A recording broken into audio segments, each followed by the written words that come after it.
मुख्यमंत्री शिवराज सिंह चौहान ने सपत्नीक श्री महाकाल मंदिर अन्न क्षेत्र चमेली देवी अग्रवाल भवन, शक्तिपथ, महाकाल तपोवन तथा महाराजवाड़ा हेरिटेज अनुभूति वन, चिंतन वन, पुष्कर जी मुख्य सवारी मार्ग के विकास कार्यों का गुरुवार शाम को लोकार्पण फीता काट कर किया। यहां मुख्यमंत्री शिवराज सिंह चौहान ने श्री महाकालेश्वर अन्न क्षेत्र चमेली देवी अग्रवाल भवन में उपस्थित देश भर से आए संत गणों का पुष्प वर्षा कर अभिनंदन एवं स्वागत किया। मुख्यमंत्री ने नक्षत्र भवन का अवलोकन कर मां अन्नपूर्णा रसोई, सर्विस कॉरिडोर, प्रसाद कक्ष, भोजन प्रसादी की अत्याधुनिक मशीनों का निरीक्षण किया और मुख्यमंत्री ने संत गणों को भोजन प्रसादी अपने हाथों से परोस कर भोजन करवाया और खुद ने भी सपत्नीक भोजन किया। अन्न क्षेत्र भवन को 22 करोड़ रुपए की लागत से निर्मित किया गया है। भवन निर्माण के लिए इंदौर निवासी बालाजी सेवार्थ विनोद अग्रवाल फाउंडेशन ने 22 करोड़ रुपए लगाए हैं। श्री महाकालेश्वर मंदिर प्रबंध समिति के सदस्य एवं मंदिर के पुजारी प्रदीप गुरु की प्रेरणा से भवन का निर्माण करवाया गया है। इसी तरह अन्न क्षेत्र में गुड़गांव निवासी प्रवीण अरोड़ा ने भोजन प्रसादी के लिए हाईटेक बर्तन एवं मशीनें 5 करोड़ रुपए दान देकर लगवाई है। ये भवन विनोद अग्रवाल के माता पिता की याद में उक्त भवन समर्पित कर उन्होंने अपने आप को भाग्यशाली मानकर उक्त भवन को श्री महाकालेश्वर मंदिर समिति को हैंडओवर किया। उज्जैन का यह अन्न क्षेत्र नई तकनीक और सुविधाओं के मामले में सबसे उन्नत है। देश के अन्य शहरों से अलग अलग मशीनें मंगवाई गई है। अन्न क्षेत्र में 1 लाख लोगों के लिए भोजन प्रसादी तैयार कर परोसने की जिम्मेदारी 80 लोगों के पास होगी। इसमें 50 लोग खाना बनाने का काम करेंगे। वहीं भोजन प्रसादी को परोसने समेत अन्य जिम्मेदारियों के लिए 30 लोग तैनात रहेंगे। अब महाकालेश्वर मंदिर समिति इस भोजनशाला का संचालन करेगी।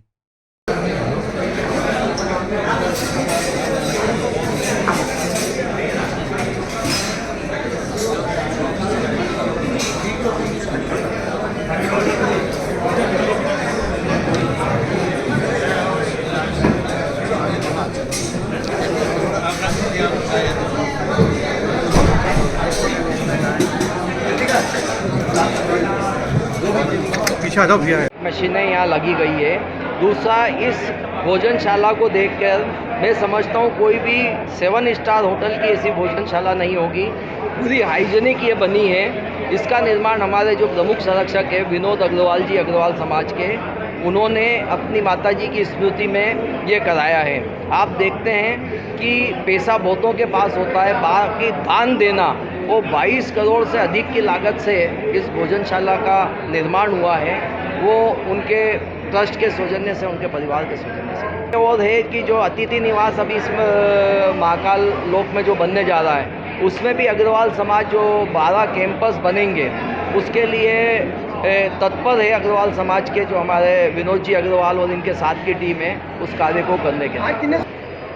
जो हमारा ऐसा मानना है कि पूरे भारतवर्ष में आज की तारीख में सबसे आधुनिक और सबसे बड़ी और सारी व्यवस्थाओं के साथ और बड़ी खुली बनी ये भोजनशाला रसोई घर जिसको हम बोल रहे हैं, ये मां अन्नपूर्णा स्वरूपा यहाँ पर आज लोकार्पण इसका हुआ है।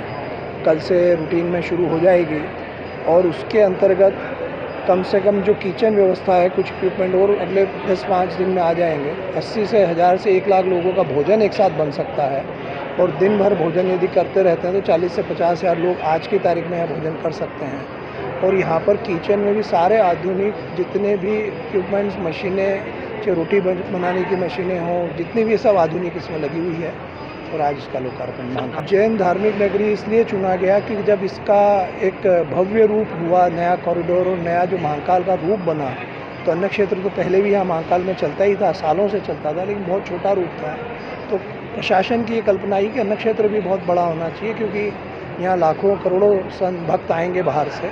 तो जब उनकी कल्पना में आई और मैं इनके टच में था प्रदीप गुरु जी के माध्यम से, वो कह रहे थे कि आप कुछ करना है यहाँ पर, तो जब ये विचार आया तो मैंने कहा मैं इसको करने को सहज तैयार हूँ। और आप जिस तरीके से आप देख रहे हैं कि अब इस श्रावण मास में भारत के जितने भी सिद्ध मंदिर थे उनमें सबसे ज़्यादा यात्री उज्जैन आया है इस बार, तो उस तरीके से इसकी प्रसिद्धि है और महाकाल बाबा का प्रसाद यहाँ मिलेगा।